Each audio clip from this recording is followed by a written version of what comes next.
Anak-anak ini tengah mendengar sang guru mengajar. Hari itu mereka belajar matematika dan guru menjelaskan bahwa semua angka tidak bisa dibagi dengan 0. Dan anak-anak yang mendapatkan nilai 0 sama artinya tidak memiliki nilai. Rama yang tak setuju dengan pendapat gurunya membantah itu. Rama mengatakan, jika angka 1 ditambahkan angka 0 di sampingnya, maka angka 0 akan sangat bernilai. Mendengar itu guru terdiam sedikit bingung. Sedang murid-murid yang lain menertawakan gurunya yang kebingungan itu. Nah, suatu hari ketika ada acara keagamaan umat Hindu, Rama yang cerdas hanya dengan melihat pengunjung yang datang sudah bisa mengetahui bahwa makanan itu tidak akan cukup hingga 10 pengunjung terakhir yang hadir jika makanan itu diberi tanpa perhitungan. Namun karena dia masih kecil, panitia mengabaikannya dan mengusirnya dari sana. Dan benar saja, 10 orang terakhir dari pengunjung yang hadir tidak kebagian makanan, panitia pun semuanya jadi kebingungan serta menjadi malu. Besoknya Rama yang masih duduk di kelas 3 SD ini mendatangi dua mahasiswa yang menyewa di rumah mereka. Di sana, Rama ingin meminjam buku. Mendengar keinginan Rama, kedua mahasiswa ini tertawa dan mengatakan jika buku-buku yang mereka miliki tidak ada gambar bonekanya. Rama mengatakan tidak masalah, karena dia ingin meminjam buku matematika.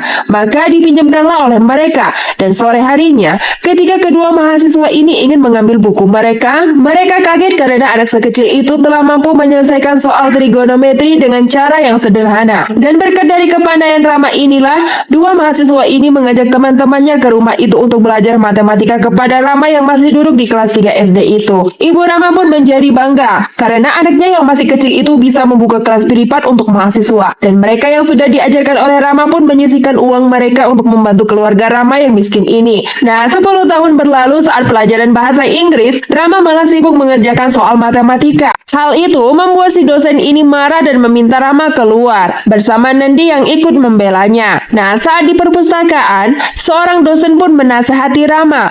Dia mengatakan meskipun mereka jurusan matematika, tetapi mereka juga harus mempelajari pelajaran yang lain dengan baik. Jika tidak, beasiswa Rama akan dicabut. Dan benar saja, Rama ternyata benar-benar gagal di semester pertama karena nilai MTK-nya saja yang sempurna, sedang nilai mata kuliah yang lain semuanya buruk. Maka Rama pun dengan terpaksa harus melepaskan beasiswanya itu.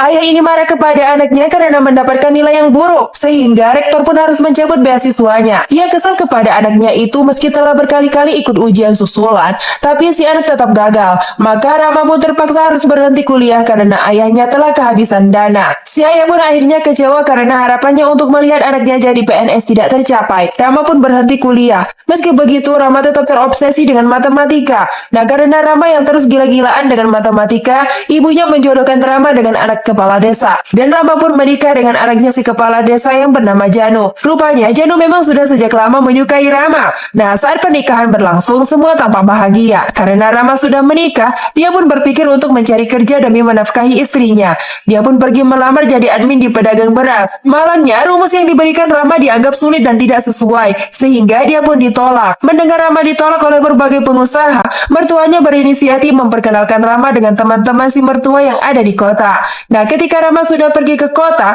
dia memperlihatkan bukunya kepada Pak Camat. Pak Camat yang melihat penampilan Rama kesal. Dia ragu mengapa ahli matematika terlihat seperti pengemis. Maka diusirlah Rama dari ruangan itu. Dengan perasaan sedih, Rama pun keluar dari sana. Sedang teman dari mertuanya Rama ini pun dengan diam-diam menyelipkan buku Rama di bawah tumpukan kertas itu. Besoknya ketika Pak Camat ini ingin mengerjakan tugasnya, dia melihat buku Rama. Maka dibukalah buku itu. Awalnya Pak Camat ini tertawa karena melihat bilangan bulat bisa menjadi negatif. Karena penasaran, Pak Camat terus membuka buku itu dan perlahan menganalisanya. Dengan perasaan bangga, besoknya Pak Camat memanggil Rama dan mengatakan dia meminta maaf atas perlakuannya kemarin. Pak Camat pun mengatakan juga jika teori matematika yang Rama buat itu ilmu tingkat tinggi sehingga orang awam tidak akan paham. Dengan begitu, Pak Camat merekomendasikan Rama kerja di Pelabuhan Madras sebagai pencatat keluar masuknya barang. Sebab di tempatnya tidak ada lowongan lagi. Maka kerjalah Rama di Pelabuhan Madras. Nah, di sela-sela kesibukan itu, ketika selesai kerja, Rama masih sibuk dengan teori matematikanya.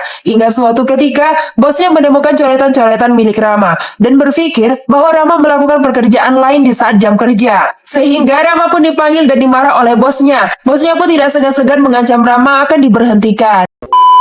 Bos itu mengambil buku Rama dan memperingatkannya untuk tidak mengerjakan pekerjaan lain di jam kerja sambil berlalu. Mendapat masalah itu, Rama sedih dan dia curhat kepada ibu dan istrinya yang senantiasa menemaninya. Ibu hanya bisa menenangkan anaknya. Lalu besoknya, Rama kembali dipanggil oleh bosnya. Ternyata setelah membaca buku penelitian Rama, bos ini bukannya marah tapi justru mendukung Rama untuk melanjutkan penelitiannya. Bos pun menyarankan Rama untuk mengirimkan hasil penelitiannya itu ke Inggris. Karena di negaranya, banyak pakar MTK yang sefrekuensi dengan Rama.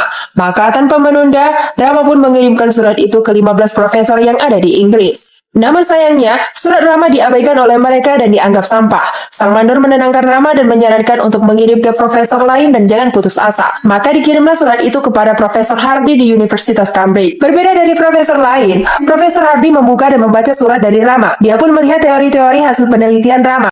Di sana, Prof. Hardy kagum padanya dan memperlihatkan hasil penelitian Rama pada murid-muridnya yang hebat di universitas itu. Littlewood tercengang dan mengatakan, jika penelitian Rama kelas tinggi, dan mereka yang penasaran dengan Rama, berniat mengundang Rama ke London untuk mengembangkan penelitiannya di sana. Rama dan Jero sangat senang karena dia diterima di Universitas Cambridge. Namun sayangnya, si ibu sangat sedih sebab dalam kitab mereka, negara asing bisa membuat mereka lupa pada dewa, dan kerabat akan melupakan mereka. Nah, setelah mendengar penjelasan dari si ibu, Rama ini jadi galau. Namun besoknya, dengan bantuan mandor, beberapa perwakilan dari London mendatangi kediaman mereka. Di sana mereka mengutarakan niat baik mereka untuk mengajak Rama pergi ke London. Namun Rama yang masih dalam kebingungan meminta waktu untuk berpikir.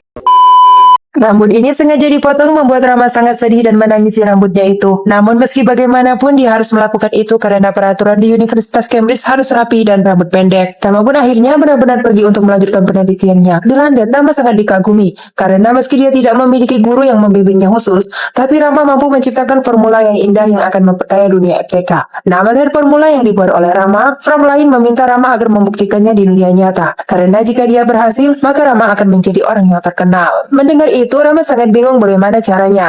Maka From ini pun mengatakan mereka akan membantunya. Nah, seiring waktu, Rama pun lulus menyelesaikan ujiannya dengan predikat memuaskan. Rama lalu mengirimkan surat dan fotonya kepada keluarganya. Hal itu membuat mereka semua senang dan sangat bahagia. Namun di sisi lain, Rama yang sudah menyelesaikan studinya itu mengalami sakit perut yang tidak berhenti. Dokter kemudian memeriksa Rama dan menyarankan agar Rama memakan makanan berprotein tinggi agar cepat pulih. Namun Rama menolak karena itu sama halnya melanggar agama mereka. Ajanu yang senantiasa menunggu surat dari Rama, hari itu tiba-tiba menemukan surat-surat dari suaminya yang ternyata disimpan oleh si ibu mertuanya. Karena ibu mertuanya ternyata takut Jeno akan mengganggu Rama. Jeno merasa kecewa dan menangis. Singkat cerita, Rama yang dalam keadaan sakit ini pun tetap fokus dalam penelitiannya. Sehingga dia pun diakui sebagai anggota Royal Society dan mendapatkan gelar profesor. Mendengar itu, Rama hanya bisa menangis. Karena tanpa bantuan Prof. Hardy, dia tidak akan menjadi apa-apa. Setelah mencapai gelar profesornya, Rama memutuskan kembali ke India. Namun dia kecewa karena istrinya tidak diajak untuk menjemputnya. Sesampainya di rumah, Rama terbaring lemas. Janu yang melihat suaminya itu sakit jadi menangis dan sedih. Dengan perasaan pilu, Rama pun meminta maaf atas nama ibunya sebab adiknya telah menceritakan jika ibunya memperlakukan Janu dengan tidak baik dan menyimpan surat-surat yang dia kirim.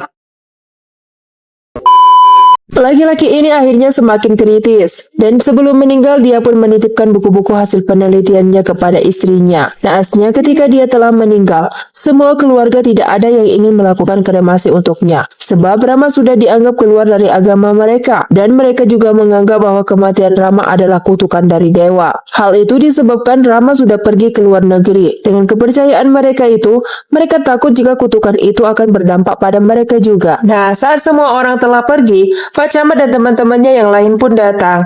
Dia bertanya kepada temannya itu mengapa semua orang pergi, apa yang sebenarnya telah terjadi. Mertua Rama pun menjelaskan semuanya kepada Pak Camat dengan perasaan penuh sedih. Beruntungnya Pak Camat dan mertua Rama tidak percaya hal itu, sehingga mereka pun melakukan kremasi untuknya si Rama, dan film pun selesai.